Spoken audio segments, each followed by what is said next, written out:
अजीब बात है, इंसान को सबसे ज़्यादा खुशी वो चीज़ नहीं देती जो उसे मिल जाती है। खुशी उस पल में होती है जब उसे लगता है कि वो मिलने वाली है, और शायद ये मॉडर्न दुनिया का सबसे प्रॉफिटेबल सीक्रेट है।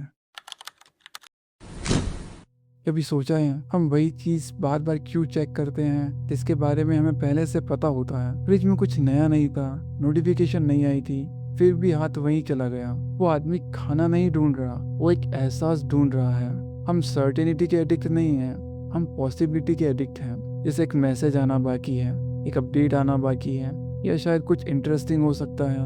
और कभी कभी ये सिर्फ हो सकता है काफ़ी होता है। ये सिर्फ एक आदमी की कहानी नहीं है, ये एक देश की कहानी है। हजारों साल पहले अनसर्टेनिटी मेंट डेथ। जो इंसान ज्यादा क्यूरियस था वो ज्यादा बच गया। वो क्यूरियोसिटी आज आपके डीएनए में लिखी है। आज वही क्यूरियोसिटी ब्लिंकिट के अंदर कैद है, और उससे जो पैसा बनता है वो आपका टाइम है, वो आपका अटेंशन है। सोचो जरा, जब आप ऑर्डर करते हो सबसे ज्यादा एक्साइटमेंट कब आती है? खाना आने पर या उसे आते हुए देखते हुए? वो हर टर्न, हर अपडेट, हर मीटर का बदलना, जैसे खाना नहीं इंतजार डिलीवर हो रहा हो। वो 17 मिनट वो असली ट्रांजेक्शन है। न्यूरोसाइंस में इसे डोपामिन प्रिडिक्शन एरर कहते हैं। मतलब रिवॉर्ड मिलने से ज्यादा डोपामिन आपके ब्रेन में एक्सपेक्टेशन में रिलीज होता है। आप रिवॉर्ड के एडिक्ट नहीं हो, आप प्रिडिक्शन के एडिक्ट हो।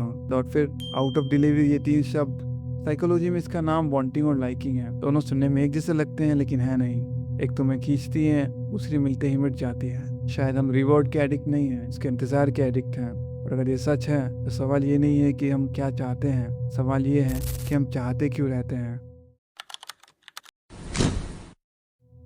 अजीब बात ये नहीं है कि हम गलत डिसीजन लेते हैं, अजीब बात ये है कि गलती करने के बाद भी हमें लगता है हम सही थे। क्योंकि डिजायर कभी सीधी डिजायर बन के नहीं आती, वो रीजन का कॉस्ट्यूम पहन के आती है। जैसे आज का दिन काफी स्ट्रेसफुल था, बस एक बार और, कल से कंट्रोल करूंगा, या इतना तो डिजर्व करता हूँ। हर बार स्टोरी अलग, कंक्लूजन वही। दिमाग पहले परमिशन नहीं मांगता, वो छुपके से डिसीजन बना लेता है और फिर हमें सोचा समझा बता देता है। जैसे हमारे दिमाग के अंदर एक वकील बैठा हो, इसका काम सच ढूंढना नहीं, सिर्फ केस जीतना है। वर्डिक्ट पहले आ चुका होता है, रीजन बाद में आता है। तुमने सोचा ये एक बार की गलती थी, लेकिन एक पैटर्न है, और पैटर्न हैबिट बन जाते हैं, और हैबिट आइडेंटिटी। और अगर हम रोज इतनी आसानी से खुद को कन्विंस कर लेते हैं तो सोचो, जब कोई प्रोफेशनल ये स्किल सीख चुका हो कि तुम्हें कैसे कन्विंस करना है, फिर क्या होगा?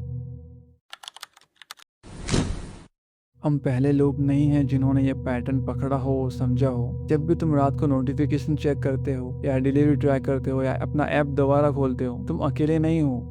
लाखों लोग उसी वक्त उसी तरह वो चीज कर रहे हैं। हर ब्लिंक एक डिसीजन। और जब लाखों लोग एक जैसा करते हैं तो वो आदत नहीं रहती, वो एक डेटा पॉइंट बन जाता है। कंपनीज तुम्हारे अटेंशन के पीछे नहीं है, वो उस एक पल के पीछे हैं जो अटेंशन और एक्शन के दरमियान होता है। जैसे नेटफ्लिक्स का ऑटो प्ले, इंस्टाग्राम का इन्फिनाइट स्क्रॉल, या ब्लिंकिट का 1 क्लिक ऑर्डर।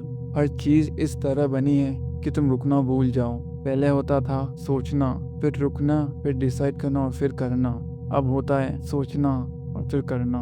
रुकना डिलीट हो गया है, ब्लिंकिट ने वो बटन ही हटा दिया है।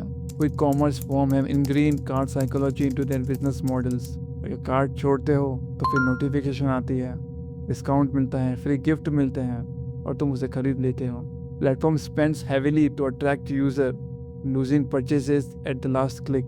उनके लिए ये वर्स्ट केस सिनेरियो है। तुम्हारा 287 का डेबिट उनका डेटा पॉइंट है, तुम्हारा हेजिटेशन उनकी अपॉर्चुनिटी। ब्लिंकिट सामान नहीं बेचता, वो तुम्हारे वेट करने की कैपेसिटी को धीरे धीरे ख़त्म करता है। पहले 10 दिन, फिर 2 दिन, सेम डे डिलीवरी, 2 घंटे में डिलीवरी, अब 10 मिनट्स में डिलीवरी। हर बार वेट कम, हर बार नया नॉर्मल। पहले शॉपिंग रिश्ता था, किराने वाले से बात, पता था कौन है क्या बेचता है। सुपर स्टोर्स ने अबेंडेंस सिखाया, क्विक कॉमर्स ने इमीडिएसी तुरंत सिखाया। अब शॉपिंग इवेंट नहीं रही, शॉपिंग रिफ्लेक्स बन गई है। पहली बार इंसानी हिस्ट्री में ह्यूमन एंटिसिपेशन खुद एक ऐसी चीज बन गई है जिसे कंपनी शेप कर सकती हैं। तुम्हारा 287 का डेबिट उनका करोड़पति बनना, और तुम उसे खरीद रहे हो हर दिन।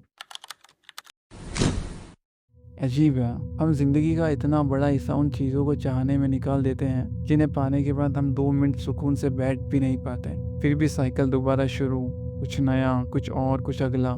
इस फीलिंग का नाम है एनीहोडिया, सेटिस्फेक्शन की मौत। तुम्हें मिल गया फिर भी कुछ नहीं मिला, इसे डिज़ायर कभी सेटिस्फाई होने के लिए बनाई ही नहीं गई थी। जैसे डिज़ायर सिर्फ अगले डिज़ायर तक जाने का एक रास्ता थी। वो आदमी जो रात को फ्रिज के सामने खड़ा था, उसे खाना नहीं चाहिए था, उसे वो फीलिंग चाहिए थी जो उसे लगता था खाना देगी। लेकिन वो फीलिंग कभी आई ही नहीं, सिर्फ इंतज़ार आया और इंतज़ार ख़त्म हो जाता है। और तुमने आज ये कितनी बार किया? तुम ये वीडियो देख रहे हो, तुम्हारा हाथ कितनी बार फ़ोन की तरफ भाग चुका है इस वीडियो के बीच में? शायद तुम मुझसे ज़्यादा अलग नहीं हो, शायद तुम भी वही 287 स्पेंड कर चुके हो, बस किसी और ऐप में। हर नोटिफिकेशन एक नज है, हर नज एक डिसीजन है, और हर डिसीजन एक ट्रांजेक्शन है, और ट्रांजेक्शन तुम हो।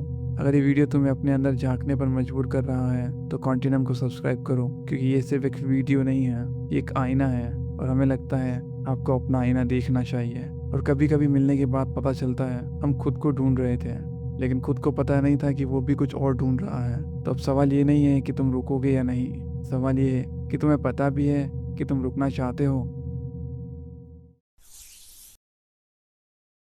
Continuum, before it's became normal.